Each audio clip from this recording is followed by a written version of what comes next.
Hello, मैं R K. Ranjan, महर्षि में ही ज्ञानकुंज संस्थान में आपका स्वागत है। तो प्यारे बच्चों, आज हम लोग जानेंगे कि कोई भी बच्चा लड़की हो रहा है, इसमें किसका दोष है, क्या कारण है, ठीक ना। जो सिर्फ लड़की हो रहा है, और समाज में सबसे बड़ी बात है कि आजकल लड़की होना सिर्फ औरत का दोष दिया जाता है इसमें, ठीक ना। महिला को दोषी किया जाता है इस समाज में। क्यों ऐसा होना चाहिए, नहीं होना चाहिए, इसका क्या रीजन है। अगर कोई महिला को सिर्फ लड़की जन्म ले रहा है, इसमें किसका कारण है, किसका दोष है, इसके बारे में हम लोग आज जानने का प्रयास करते हैं, ठीक ना। तो प्यारे बच्चों, नर और मादा, तो नर में और मादा में, मेल में या फीमेल में, तो गुणसूत्र जो होता है 46 गुणसूत्र होता है। अगर नर में गुणसूत्र की संख्या अगर कहा जाए तो हम कहते हैं 44 प्लस में एक्स और वाई, 44 प्लस एक्स वाई। और मादा में जो गुणसूत्र होते हैं वो होते हैं 44 प्लस एक्स एक्स। किसी को दिक्कत? तो क्या आप लोग से एक क्वेश्चन है मेरा, क्या आप लोग बताइएगा कि ये 44 गुणसूत्र पहुंच जाता है क्या? नहीं पहुंचता है। इसमें जो 44 में जो है इसका आधा गुणसूत्र यहाँ आता है, और 44 इसका जो है इसका भी आधा गुणसूत्र यहाँ पहुंचता है। ये 44 में जो है ना, 44 में से कितना आता है? 22 आता है। और इस 44 में भी यहाँ कितना आता है? 22 आता है। और इस दोनों में से कोई एक आ गया, एक्स आ गया, इसका भी मान लो एक्स आ गया, तो एक्स एक्स पहुंच गया। तो यहाँ जो जन्म लेगा बच्चा, ये जो 44 22 कितना हो गया? 44 प्लस क्या हो जाता है? X x. इसमें जो होता है संतान लड़की का जन्म होता है। किसका जन्म होता है? लड़की का जन्म होता है।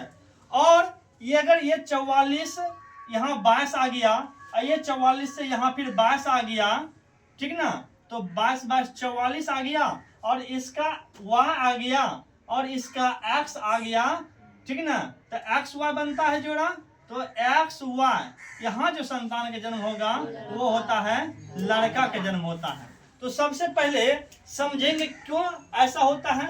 ये जो 44 से आधा आया, ये 44 से आधा आया, आधा आधा आने के कारण ही इसको हम लोग अर्धसूत्री विभाजन कहते हैं। क्या कहते हैं प्यारे बच्चों? अर्धसूत्री विभाजन कहते हैं। क्यों अर्धसूत्री विभाजन कहते हैं? क्योंकि इसका आधा आ रहा है और इसका भी आधा आ रहा है। और ये 44 गुणसूत्र जो होते हैं 22 प्लस 22, ये किसका कार्य क्या है? ये जो 44 गुणसूत्र यहाँ पे पहुंचे, इसको हम लोग कहते हैं ऑटोसोम। क्या कहते हैं? ऑटोसोम, ठीक ना, ऑटोसोम। ऑटोसोम की संख्या कितने होते हैं प्यारे बच्चों? 44 होते हैं। क्या होते हैं? 44 होते हैं। और इसका कार्य, इसका जो कार्य है हमारे प्यारे बच्चों, इसका कार्य जो है, ठीक ना, इसका कार्य क्या है? इसका कार्य है शरीर का निर्माण करना। शरीर का निर्माण करना, इसका कार्य क्या है? शरीर का निर्माण करना। ये 44 गुणसूत्र 22 मेल का और 22 फीमेल का, ये 44 गुणसूत्र आकर के क्या करता है? हमारे शरीर को बनाता, हमारे बॉडी को बनाता है, ठीक ना। लड़का हो या लड़की हो, उसका टोटल बॉडी का निर्माण करना ये 44 गुणसूत्र का कार्य है। इसको हम लोग कहते हैं ऑटोसोम। और एक जोड़ा इधर बच जाता है, मेल में एक्स वाई, फीमेल में एक्स एक्स। इसको क्या कहते हैं पता है? इसको हम लोग कहते हैं एलोसोम। क्या कहते हैं? एलोसोम। इसको हम लोग कहते हैं एलोसोम। क्या कहते हैं? एलोसोम। एलोसोम के संख्या 2 होते हैं, एक्स एक्स या एक्स वाई, ठीक ना। इसको हम लोग लिंग गुणसूत्र भी कहते हैं। इसको क्या कहते हैं? लिंग गुणसूत्र भी कहते हैं। ठीक है ना। एलोसोम, एलोसोम क्या करता है, ये लिंग का निर्धारण करता है, इसीलिए इसको लिंग गुणसूत्र कहते हैं। इसका कार्य क्या है, लिंग का निर्धारण करना। कोई लड़का हो रहा है या कोई लड़की हो रही है, लिंग का निर्धारण करता है एलोसोम, और शरीर का निर्माण करता है ऑटोसोम। ऑटोसोम शरीर का निर्माण, एलोसोम लिंग का निर्माण। लिंग कौन सा लिंग होगा, पुल्लिंग होगा या स्त्रीलिंग होगा, लड़का होगा या लड़की होगी, ठीक ना। इसका निर्माण कौन करता है, एलोसोम लिंग गुणसूत्र, और शरीर का निर्माण करता है ऑटोसोम, जिसका संख्या 44 होता है। अब क्या होता है, कभी कभी कोई भी कार्य करने में, पहले बच्चों होता क्या है, कोई भी तुम लोग घर में कोई काम कर रही है, कभी सब्जी बना रही है, सब्जी में कभी नमक ज्यादा हो जाता होगा, अथवा हल्दी छूट गया सब्जी में देना, कुछ ना कुछ और फिर हो जाता है ना, कोई भी कार्य में होता है ना। संयोग ये भी शारीरिक क्रिया है, ये होने वाला शरीर का काम है। ये 44 गुणसूत्र में जो है 22 यहाँ से आएगा और 22 यहाँ से आएगा, आता है ना। ये 22 इधर से और 22 इधर से जो आएगा, इसी में कुछ गड़बड़ी हो जाता है। क्या गड़बड़ी होता है, 22 के जगह पे कैसे आ गया, 22 के जगह पे 20 आ गया, तो कुछ गड़बड़ी हुआ कि नहीं हुआ। आना चाहिए कितना 22 और आ कितना 21, तो कुछ गड़बड़ी हुआ। यही गड़बड़ी के कारण शरीर में विकृति उत्पन्न होता है। शरीर में जो हम लोग कहते हैं विकृति उत्पन्न होना, किसी का कान में एगो और कान निकल जाता है, कान में डबल कान निकल जाता है, किसी किसी को होता है ना। किसी की को 6 अंगुली निकल जाता है, देखो कि 5 अंगुली की जगह 6 अंगुली निकल गया है, किसी पैर का अंगुली निकल गया है, किसी को 2 हाथ निकल जाता है ना। कभी कभी हाथ निकल जाता है, कभी कभी बगल से, हाँ ऐसा होता है ना। ये शरीर में जो विकृति उत्पन्न होता है, ये ऑटोसोम की गड़बड़ी के कारण।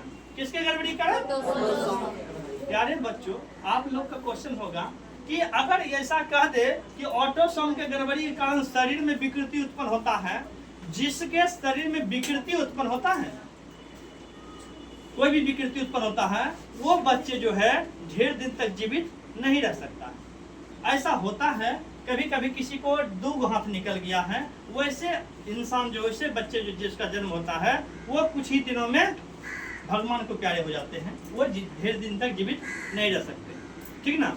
और ये जो होते हैं हम लोग एलोसोम लिंग गुणसूत्र, इसमें भी गड़बड़ी हो सकता है।